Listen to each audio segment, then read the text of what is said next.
Tidak ada sesuatu yang terjadi begitu saja, tetapi ada sesuatu yang Tuhan rancangkan di dalam setiap kehidupan kami.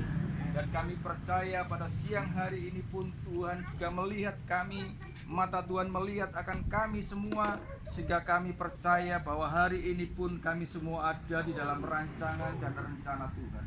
Terima kasih Tuhan.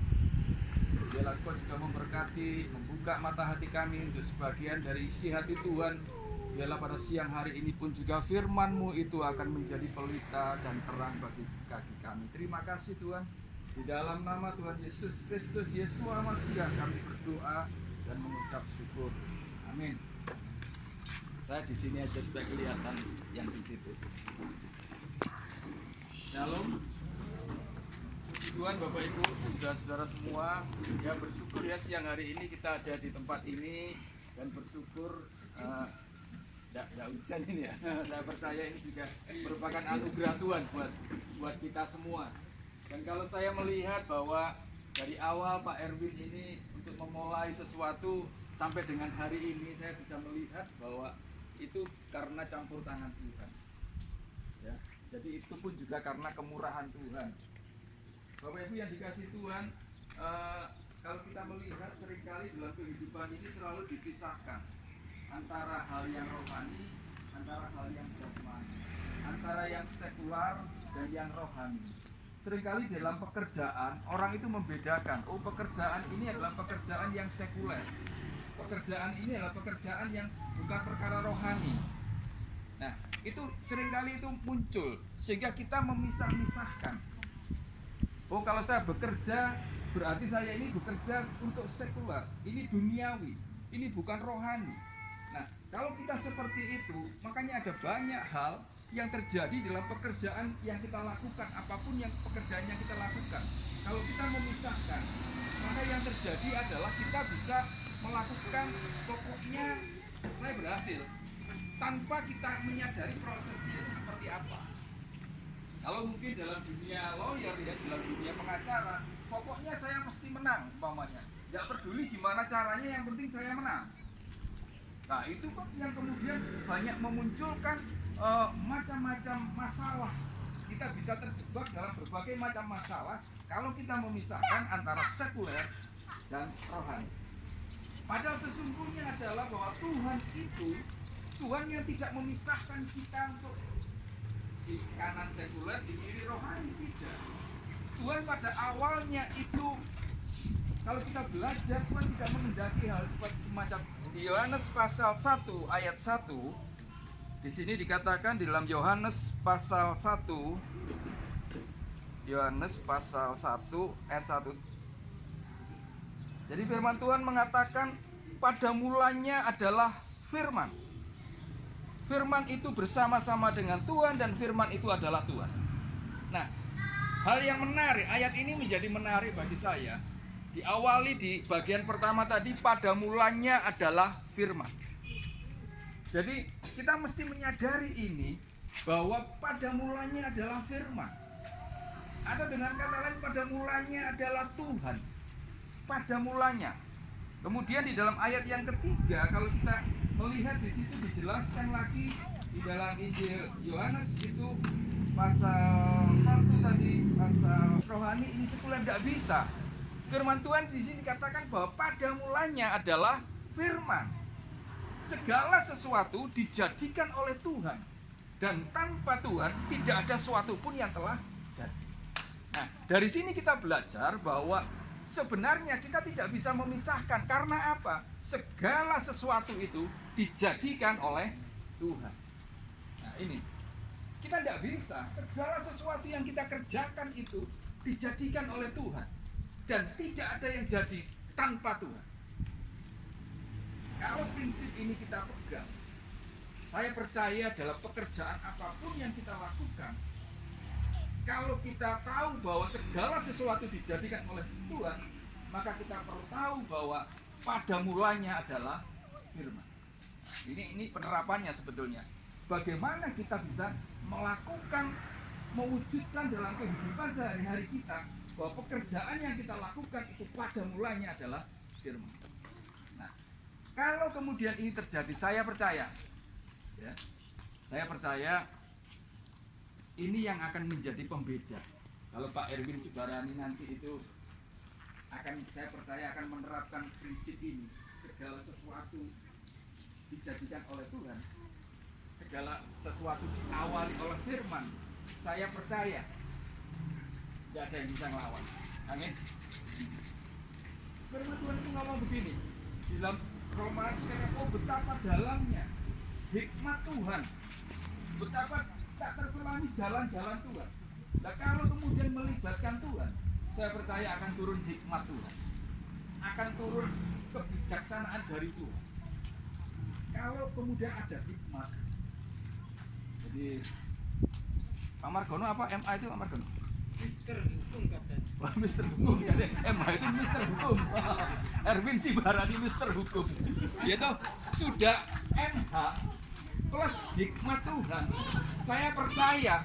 Jadi bukan hanya MH, MHHT. Nah, Mister Hukum dan hikmat Tuhan. Gitu ya Margono, apa kan ya? Ya. MHHT. Saya kira mahasiswa hukum tidak Pak Alfi nanti saya bilang Mister Hukum. Ya, wis. Jadi terus. Oh iya. Kita ngomong terus nanti. Jadi kan di sini kalau ada MH ditambah HT lagi hikmat Tuhan.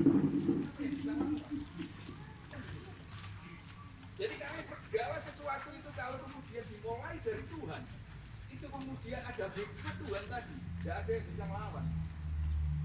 Saya percaya ada sesuatu yang orisinil. Tidak peduli nanti melawan siapa-siapa, pasti ada hikmat Tuhan. Ini faktor X. Tetapi kalau kita memisahkan, ya sudah MH saja, gitu ya.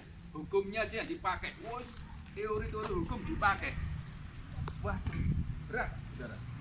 Kalau saya katakan, nggak tahu di Surabaya ada berapa lawyer Pak Erwin? Banyak. 1000 ya, Pak. Ada 1000 ya? Ayo bayangkan 1000 lawyer. Ayo, 1000 lawyer itu punya 1000 pengetahuan.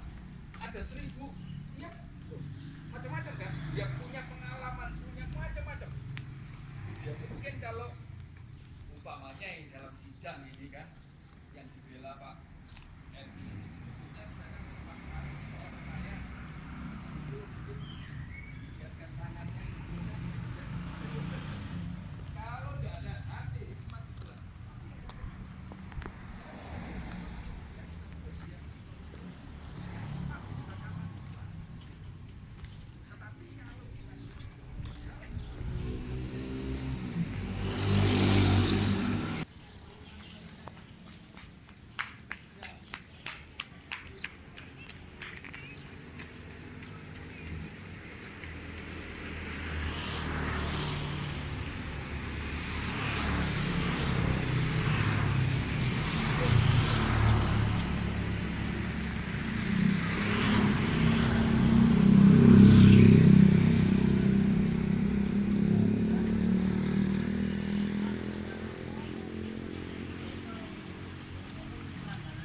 hikmat dan pengetahuan Tuhan. Sungguh tak terselidiki keputusan-keputusannya dan sungguh tak terselami jalan-jalan. Tadi saya singgung sebentar, kalau kita sungguh-sungguh memulai sesuatu dengan Tuhan, dari firman, dari rema yang kita dapat, Tuhan berbicara kepada kita. Firman Tuhan katakan, betapa dalamnya hikmat dan pengetahuan. Ada pengetahuan sesuai gelar dunia. Pak Erwin ini sudah MH, nggak tahu kapan Tuhan, dan sungguh tak terselami jalan-jalannya. Luar biasa. Pasti ada hikmat. Oh, ada cara hikmat. Kalau punya hikmat Tuhan, cara kalau sudah bisa menghadirkan cara Tuhan, saya percaya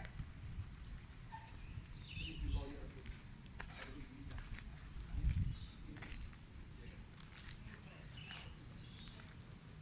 Kalau kemudian kita sudah seperti itu, kita ingat bahwa kita Roma sudah sebab segala sesuatu adalah dari Dia dan oleh Dia dan kepada Dia. Bagi Dialah kemuliaan sampai selama-lamanya. Kita tidak bisa dipisahkan. Segala sesuatu, termasuk juga kantor ini, adalah dari Dia dan oleh Dia. Oleh Tuhan yang bekerja di dalam diri kita, oleh Tuhan yang bekerja dalam diri kita memberikan hikmat, kemudian dikatakan dan kepada Dia, bagi Dialah kemuliaan sampai selama-lamanya. Jadi kembali kemuliaan